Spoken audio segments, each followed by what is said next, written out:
STY atau Sintayong kembali ditunjuk oleh Ketua Umum PSSI Erick Thohir membesut atau menangani tim U23.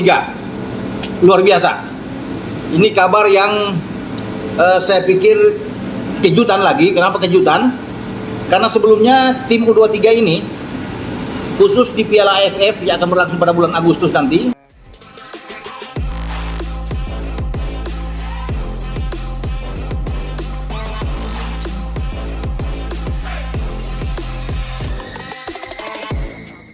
Bahwa sudah ada kesepakatan kontrak saya dan Coach Sintayong sampai Juni dengan 2 parameter untuk perpanjangan lebih panjang lagi sampai 2027, yaitu apa? Meloloskan tim Indonesia senior ke 16 besar.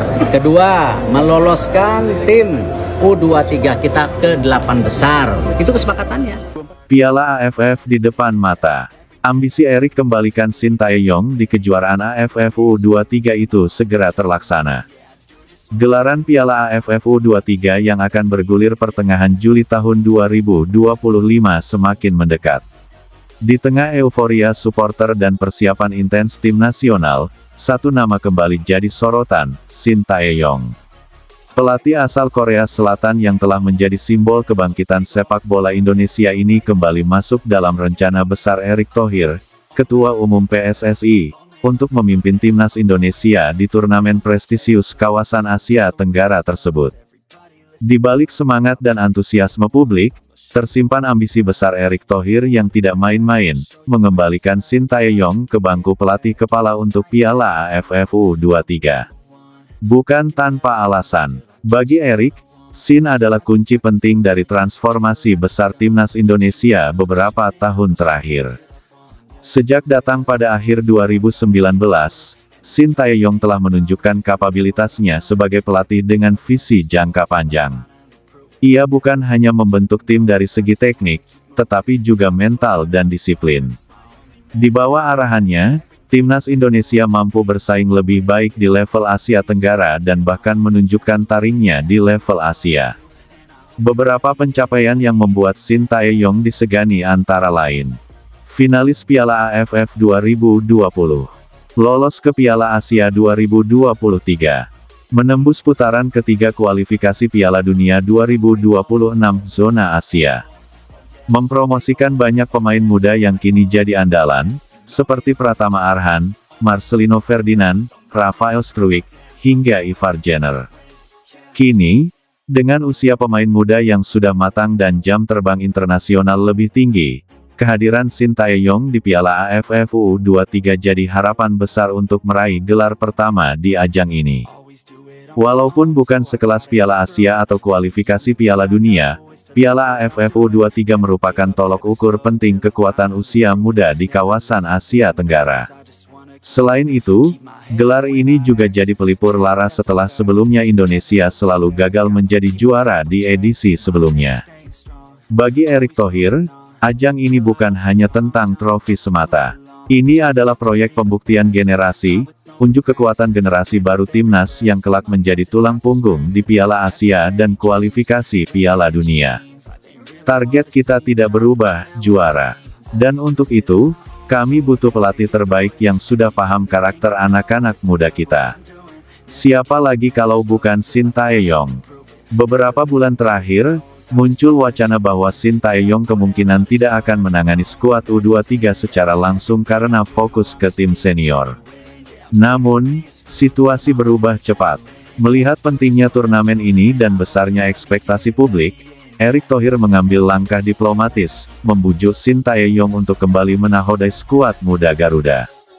Menurut beberapa sumber internal PSSI, pembicaraan intens telah dilakukan sejak awal Juni tahun 2025.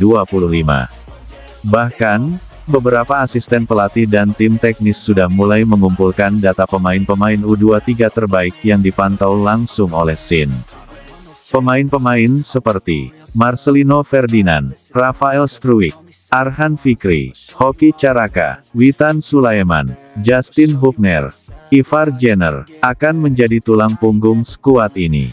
Semua pemain tersebut pernah merasakan sentuhan tangan dingin Shin dan sudah paham filosofi permainannya. Hal ini tentu akan mempermudah proses persiapan. Kabar kembalinya Shin untuk memimpin di Piala AFF U23 langsung disambut positif oleh publik. Di media sosial, tagar seperti tanda pagar Staybeku 23 dan tagar Garuda Juara AF sempat menjadi trending topik. Ribuan komentar bermunculan di unggahan resmi PSSI maupun para pemain muda. Salah satu pemain, Marcelino Ferdinand, bahkan mengatakan, Coach Shin bukan cuma pelatih, tapi mentor buat kami semua. Kalau dia yang pegang lagi, saya yakin kami bisa sampai final dan semoga bisa juara. Namun, jalan menuju trofi tidak akan mudah. Rival-rival kuat seperti Thailand, Vietnam, dan Malaysia juga bersiap dengan kekuatan terbaik mereka.